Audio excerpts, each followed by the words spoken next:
Good morning everyone! Welcome to my vlog, Vilisa Summer JPM vlog. Please subscribe my YouTube channel. For today's video, we are here in Kubi S Park, Higashi Yokoenchi. This is a street park commemorating the Hanshin earthquakes, and that are clocks that fell during the Hanshin earthquakes. The clock was fixed at the moment of that time during the earthquakes. Higashi Yokoenchi Park is a very relaxing mini oasis. Grassy Park is in the urban. It is in Sanomiya, around 700 meters south of GR Sanomiya Station. Malapit lang siya sa sakayan ng bus at sakayan ng train, kaya maraming tao ang pupunta dito. Nandito ka talaga sa main city ng Kobe. Dito yung Sanomiya Station. Kung nakikita niyo mga guys, napakagandang lugar. Napakaganda ng mga bulaklak dito. Tsaka, nandito rin yung tataas ang mga building. Tataas ang mga building dito. So, nasa city ka, nasa Kobe City. Nakita niyo, naging kulay red na yung mga puno dahil sa lamig. Winter season.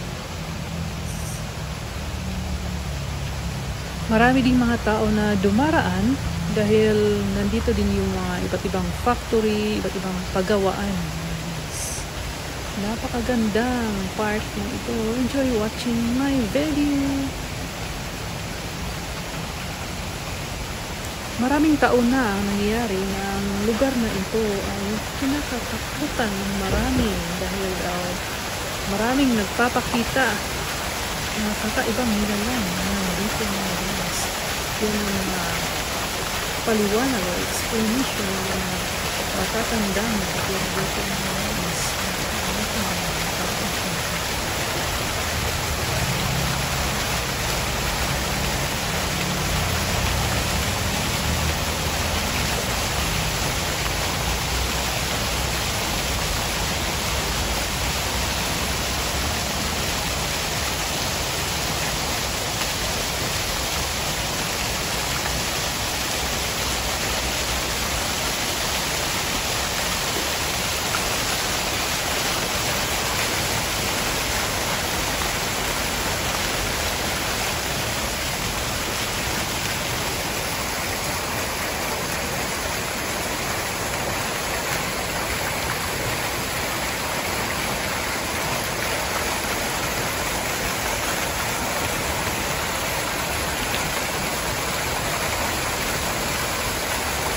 Mayroon pa ditong kakaibang estatwa ng isang babae na matangkad siya mga guys. Tapos kakaiba yung itsura niya. Tapos wala siyang dalawang kamay. Nakita lang yung taas ng tindig niya. Mahaba yung kanyang mga paa. Pero wala siyang mga kamay mga guys. Nandito din yun sa lugar na ito. Nakikita nyo din ang kagandahan ng paligid mga guys. Napakalinis. Bawal magtapon ng basura dito. Tapos mayroong kung magsigarilyo ba, may penalty yung makikita ng magsigarilyo dito mga guys. Dahil bawal siya. Sa pagdaan ng maraming taon, ang lugar na ito ay kinakatakutan. Pero ang lugar ko ito ay nakapagligtas ng maraming tao dahil sa malakas na lindol na dumako sa lugar na ito mga guys. Itong park na ito ay libong-libong tao ang niligtas dito laban sa mga nakinsalang lindol.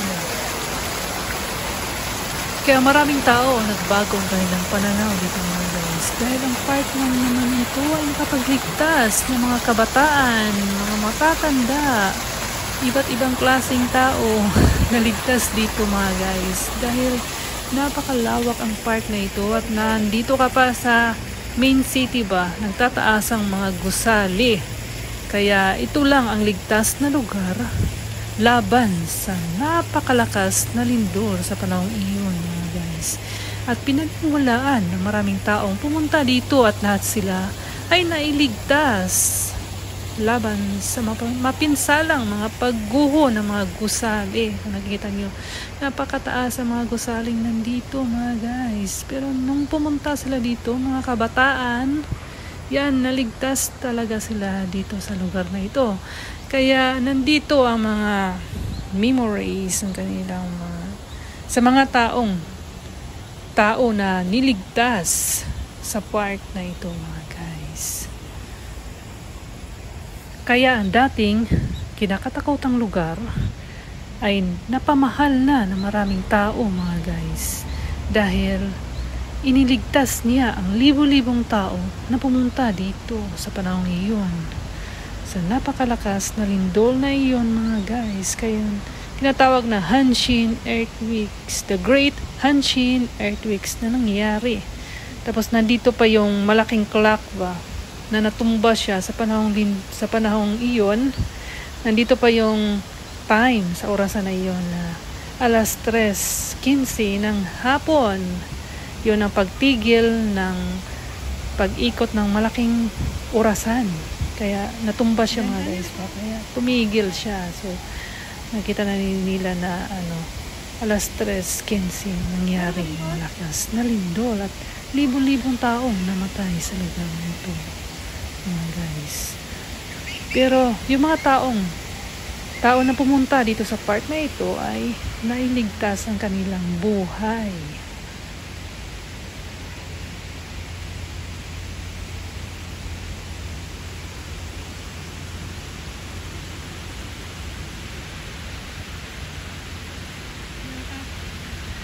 Nakikita nyo matataas yung mga gosaling nandito.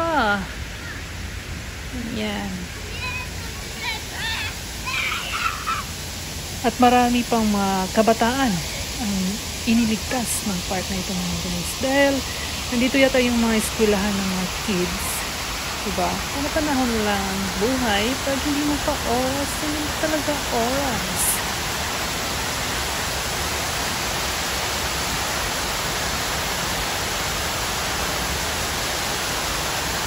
Yan, ang tubig na ito ay nanggaling lang sa kanal. Sa kanal na talaga.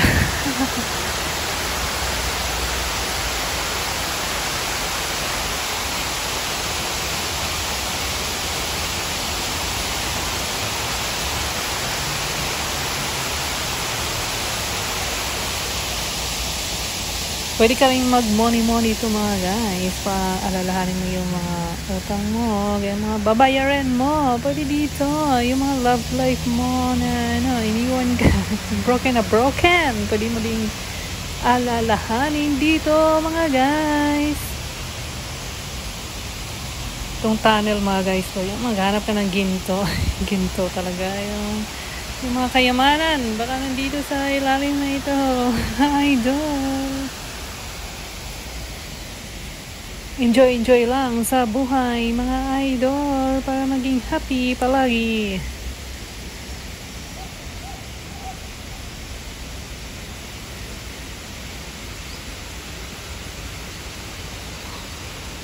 At ito yung flame na ito mga guys ay naalay dun sa mga biktima ng lindol at sa mga taong nakaligtas din sa lugar na ito mga idol. Babasahin natin yung nakasulat.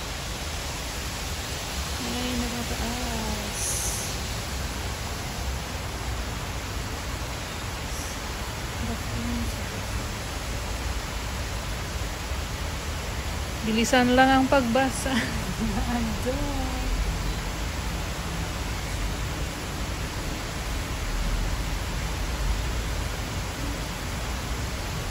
Bilisan nyo ang pagbasa mga idol. That is the flame of hope.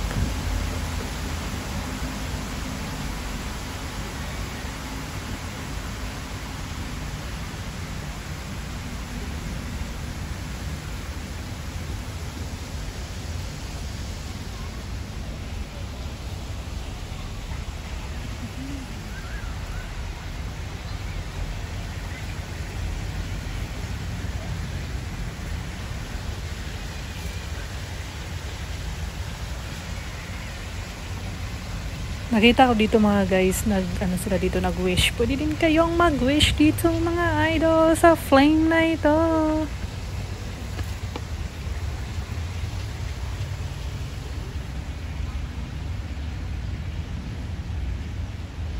Yung flame na yan mga guys ay hindi talaga yan tumigil. Parang siyang siga ng siga. Naka-on talaga siya palagi 24 hours or 24/7 na kanyang siga mga guys.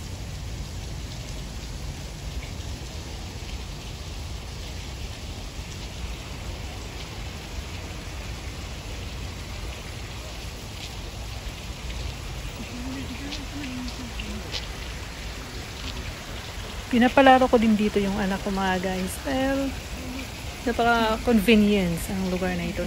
Pwede kang bumibili din sa malapit. Maraming mga tindahan na malapit lang ba. Basta kung gusto ka rin mag-toilet, mag-toilet, ganyan. Ay, malapit lang dito mga idol.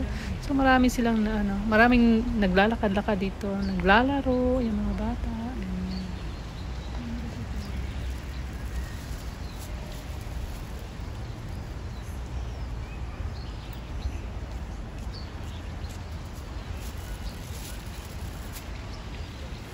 Noong nangyari daw na malakas na lindol mga guys, may tao daw na matanda, sumigaw daw dito na, pumunta kayo dito sa park na ito, para mailigtas yung buhay niyo, ganun daw.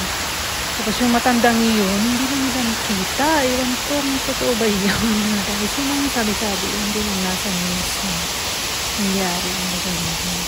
Yung maraming mga building na gumuho. Pero maraming tao din nakaligtas dito, mga bata.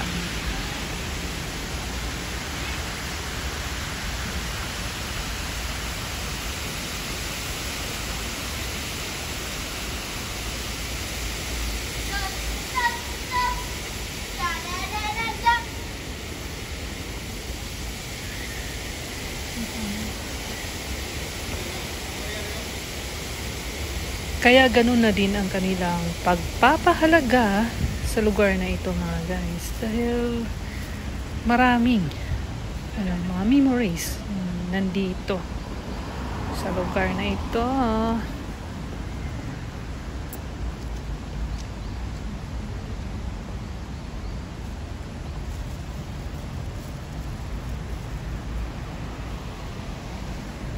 Yun lang po ang aking may share. Thanks for watching. Tralalala.